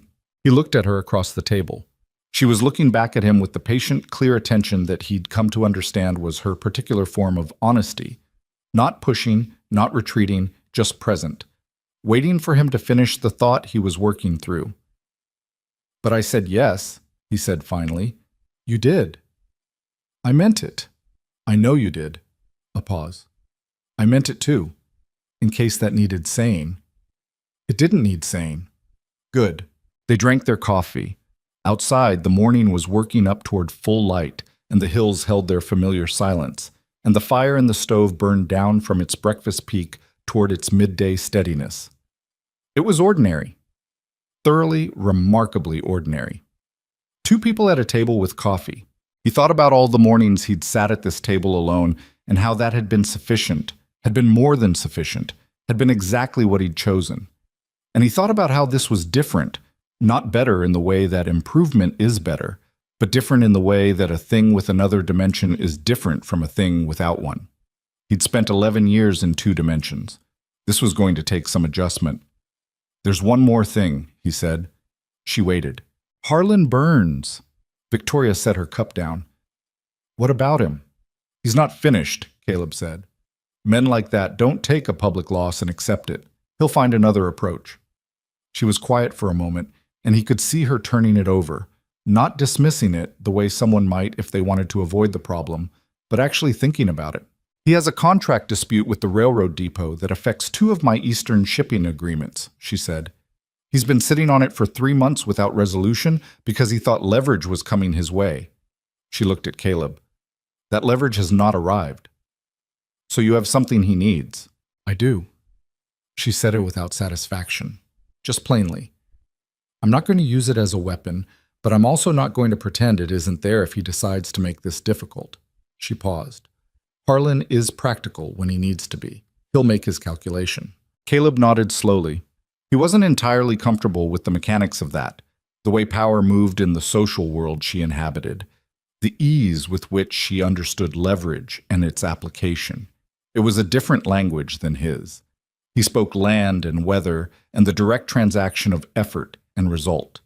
She spoke this too, fluently, and it was a reminder that they were different in ways that a single yes in a town square didn't resolve. You're going to have to teach me things, he said, about how this world works, the part that isn't land. You're going to have to teach me things too, she said, about the part that isn't... She gestured at the window, at Iron Hollow's general direction. Fair, he said. They were married 6 weeks later, on a Saturday in mid-June, in the small practical ceremony that 2 people arrange when neither of them is performing the event for an audience. The Justice of the Peace. Roy Decker as witness. Margaret Holloway, who had spent the intervening weeks moving through the stages of resistance and arrived, not without effort, at a grudging and genuine warmth. Fletcher Garner and his wife, who came because they wanted to and nobody had told them not to. The Delacroix brothers sent a note of congratulation with a case of wine that Caleb privately thought was excessive, and Victoria privately thought was exactly appropriate. Harlan Burns sent nothing, which was the best outcome anyone had reasonably hoped for. Eleanor Holt's opinion was registered through her absence and the specific velocity with which she managed to not be present at any social event where the Ridgeways were likely to appear for the better part of the following year. Eventually, even that faded, because Eleanor Holt's energy was finite, and Iron Hollow kept generating new things to have opinions about. The first year was hard in the way that honest things are hard. Not dramatically, not with crisis and confrontation at every turn, But with the steady friction of two lives that had been shaped entirely separately, trying to fit into a shared space without either of them losing the shape they'd built, Caleb kept the cabin. That had been his condition, stated without apology, and Victoria had accepted it without making him feel that acceptance was a concession. He spent 2 nights a week there, sometimes more when the season required it, when the trap lines needed attention or the hills needed reading. She didn't ask him to explain the need. She understood it the way she understood land, as a fact with its own logic, not requiring justification. He came down to the ranch the rest of the time, which was more than he'd ever spent in close proximity to other people's daily operations. The ranch hands adjusted to him with the practical efficiency of people who didn't have time to have prolonged opinions. Roy Decker treated him with the same compact directness he brought to everything, which Caleb appreciated more than he'd have been able to articulate. He was useful, which helped. He read the ranch land the way he read his own hills, the soil, the water, the way the seasons moved through different sections differently, and twice in the first year caught drainage and grazing problems before they became expensive. Roy started bringing him along on the quarterly land walks without being asked. It wasn't a formal arrangement. It was just what made sense, and things that made sense tended to become permanent on a working ranch. The social landscape was harder. The dinners happened. Not frequently. Victoria was not the kind of woman who filled her calendar to perform connection, but regularly enough. He was present at them. He was mostly quiet at them. He answered questions when asked and did not volunteer information that wasn't requested and declined on 2 occasions to pretend he found a conversation interesting when he didn't. The second of those occasions involved Edmund Burns, who had apparently decided that a managed civility was the sustainable approach and had extended it with what appeared to be genuine effort. Caleb had met it with the same. It was not warmth, it was not friendship, but it was functional, which in a territory this size was worth something. Harlan himself came to an agreement with Victoria over the railroad contract dispute in September of the first year. The meeting was brief and professional and entirely devoid of personal subtext, which told Caleb everything about how Harlan had decided to frame his loss. As a business matter, resolved on business terms, the personal element filed somewhere private where it wouldn't cost him anything publicly. He could respect that, even if he didn't particularly like the man. Some things didn't resolve. Margaret Holloway, who had moved from resistance to grudging acceptance in the weeks before the wedding, developed over time a specific and somewhat possessive pride in the marriage that she'd originally opposed. The way certain people, once they've accepted an outcome they initially resisted, decide that their acceptance was itself a form of wisdom. She told people she'd always known Victoria had good judgment. Caleb let that stand without comment. It cost him nothing. Bomb. What nobody had anticipated, what even Victoria and Caleb themselves had not fully seen coming, was what happened to Caleb's reputation in Iron Hollow as the year turned. It didn't happen dramatically. There was no single moment. It accumulated the way most real things accumulate, in small increments, through specific encounters, through the slow work of a community revising what it thought it knew. Fletcher Garner told the story of the food over the fence to another man, quietly, without making it a performance. That man told 2 others. By spring it was generally known in the way things are generally known in small territories. Not as gossip, but as fact, solid enough to build on. The Henderson family spoke about the boy in Raven Creek. Old Tom Holt, who was not a man who trafficked in sentiment, mentioned the barn to the Delacroix brothers one evening with the specific tone of a man setting a record straight. These things had happened. People in Iron Hollow were being asked to update their accounting. Some did. Some did it fully and with genuine feeling. The Garner family in particular, who never passed Caleb in the street without a directness that was its own form of thanks, not excessive, not performed, just real. Some updated their accounting partially, enough to stop saying negative things without actively saying positive ones. A few didn't update at all, and that was their right, and Caleb left them to it without spending much of himself on the matter. What he hadn't expected, the thing that arrived sideways without announcement, was what it felt like to be known. Not famous, not celebrated in any sustained way, just known. Present in people's understanding as a specific person with a specific history. He would go into Prewitt's, and Prewitt would ask about the North Pasture drainage, not because he needed to know, but because he was interested. because Caleb's opinion on land matters had become a thing of value in the local understanding. He would encounter families on the valley road who nodded at him with the specific weight of acknowledgement rather than the weightlessness of non-recognition. It was uncomfortable at first. He'd spent 11 years calibrated to invisibility. Visibility required adjustment. There were moments, more than a few in the first year, where he wanted to get on the mule and ride back up to the hills and stay there for a week and let the silence recalibrate him. He did, sometimes. Victoria never said anything about it. She understood that a man who'd built his whole life around solitude couldn't simply be transplanted out of it, the way you couldn't transplant a deep-rooted tree without accounting for the root system. He always came back. That was the thing he'd come to understand about himself that he hadn't known before. He always came back, not because he was obligated to, but because the coming back felt like a choice, and choice was the thing he'd always valued most. He wasn't trapped in the ranch's gravity. He returned to it because he'd decided to.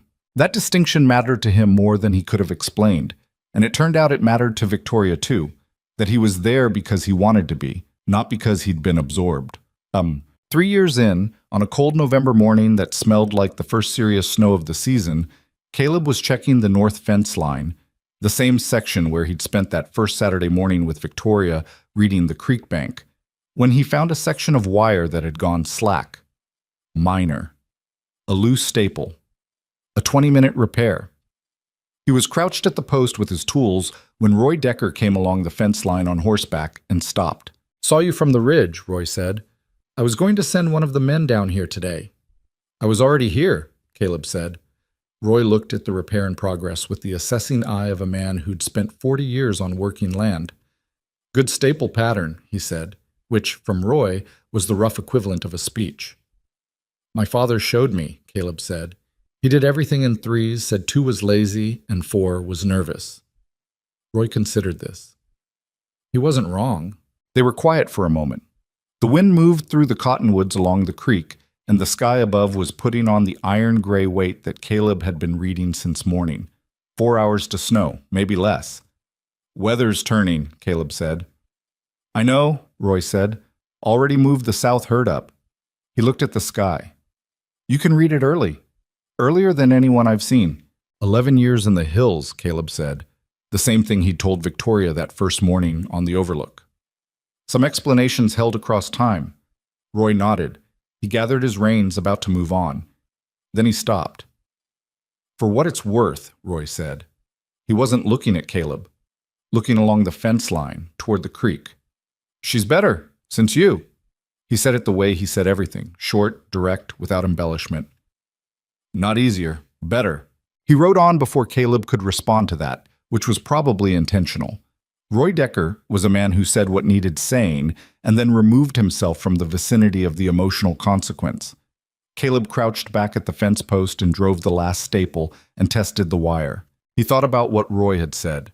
He thought about what it meant, coming from a man who'd been with Victoria through her father's death and the years of running the ranch alone and the parade of inappropriate suitors and all the weight of a life managed with considerable competence and considerable loneliness. Better. Not easier. Better. He understood the distinction.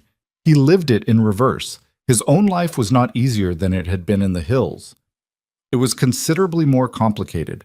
More people, more noise, more of the world's friction making itself felt, more exposure than he was naturally comfortable with, more social architecture than he'd ever intended to participate in. But something in the center of it was better, deeper, maybe. More anchored to something that mattered. He'd spent 11 years doing good quietly, privately, without witness. And the value of that hadn't been diminished by being seen. That was the thing he'd feared and had turned out to be wrong about. The quiet work had been real when no one knew about it. It was still real now. What had changed was not the work, but his understanding of why he did it. He'd been helping because he could, because he had the skills and others had the needs, and the arithmetic was simple. And that was true and would remain true. But sitting at a rough table across from a woman who told him true things back, walking fence lines with a man who said better and then rode away, he understood now that the quiet work hadn't been enough, not because it was insufficient in itself, but because he'd been doing it as a substitute for connection rather than as an expression of it. And there was a difference. There was a significant difference. He gathered his tools and stood and looked at the creek. Running steady, well contained, the bank holding where they'd planted the willows 2 springs ago. The roots were deep enough now. The bank wasn't going anywhere. He thought about Victoria on a platform in a town square, looking at him across hundreds of faces with that open and terrified expression, asking a question she had no guaranteed answer to. He thought about what it had cost her to do that. Not the social cost, which she'd understood and accepted, but the personal cost, the vulnerability of it, the specific courage of saying this person publicly without a net. She'd trusted him with that. He still thought about it sometimes with something that was close to wonder. That a woman who'd spent years being correctly suspicious of everyone's motives had looked at him and decided he was worth the risk of being wrong about. He hadn't been wrong about her either. That felt important to acknowledge in the privacy of a fence line in November with snow coming. Not every bet lands. This one had. He started back toward the ranch, the cold air working at his collar, the sky going serious in the northwest. Behind him, the repaired fence held the line steady, stapled 3 times the way his father had taught him. The willows on the creek bank held the soil. The snow would come and go, and the creek would rise and fall, and the fence would still be there in the spring, doing its plain and necessary work. He'd built it, alongside someone, and it was holding. Some things you understand only by living them long enough to look back at them. The man who'd spent 11 years convinced that he had no place in anyone's story had turned out to be wrong. Not because the town had changed its mind about him, though some of it had, and not because he'd changed himself into something more palatable, because he hadn't. He'd been wrong because he'd been asking the wrong question. The question wasn't whether he had a place in Iron Hollow's story. The question was whether he had a place in someone's life. And that was a question only one person could answer, and she had answered it from a platform in front of everyone, without waiting to be asked. He walked into the ranch yard as the first flakes of the year began to fall. Sparse, exploratory, testing the air before committing. Victoria was at the barn door talking to one of the hands about the weather, and she saw him come across the yard and said something to the hand and came toward him. "Roy said you fixed the north fence," she said. "Lou Staple." She looked at the sky. "It's starting." "I know, I told you this morning." "You told me 4 hours." "About 4 hours," he said. "Give or take."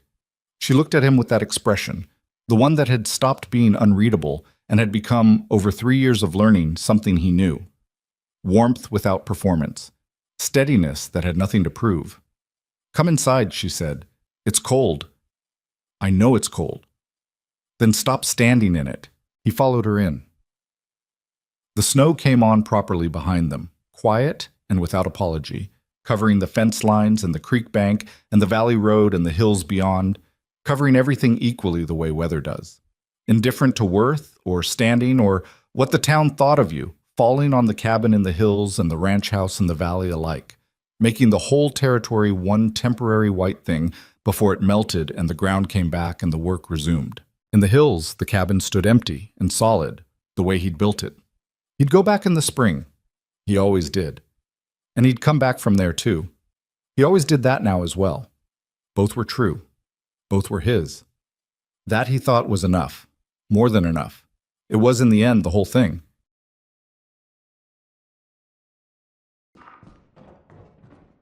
He's awful quiet.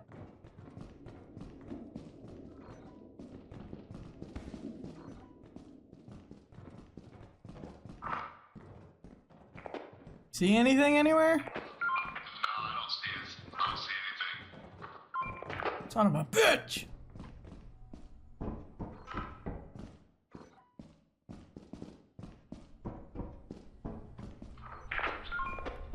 Zerty! Yeah. Can you just start depoting? Can you just start depoting shit? Yeah. We have hella money already. Hey, how do I get to a new maybe over here? There's stairs down there. Nothing. Turn back around. Keep going straight, keep going straight. Keep going straight. Left side, keep going left. Left again. There's stairs in there too, straight ahead.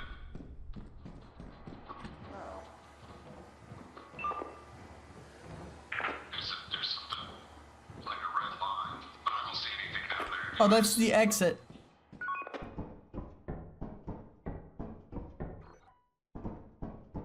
Shit. A Shit. fucking man-eater on me. A And there's what? a snare flea. A man-eater. Oh, the Yeah, baby? the baby. It's there to your left.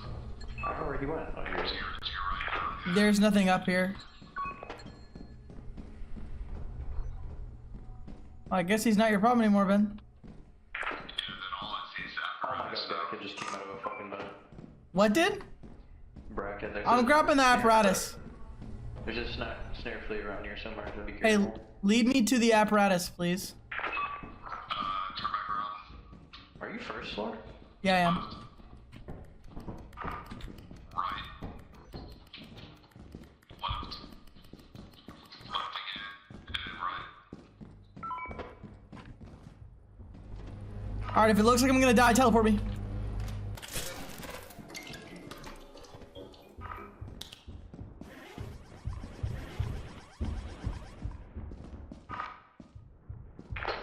You're good. Straight.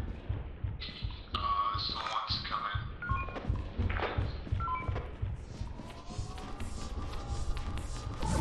Damn it! Yell at me. Sorry. It's okay. I don't know how to. What the. Motherfucker, man. Whoa! I wonder if Ben's alive or not. Ben might be dead.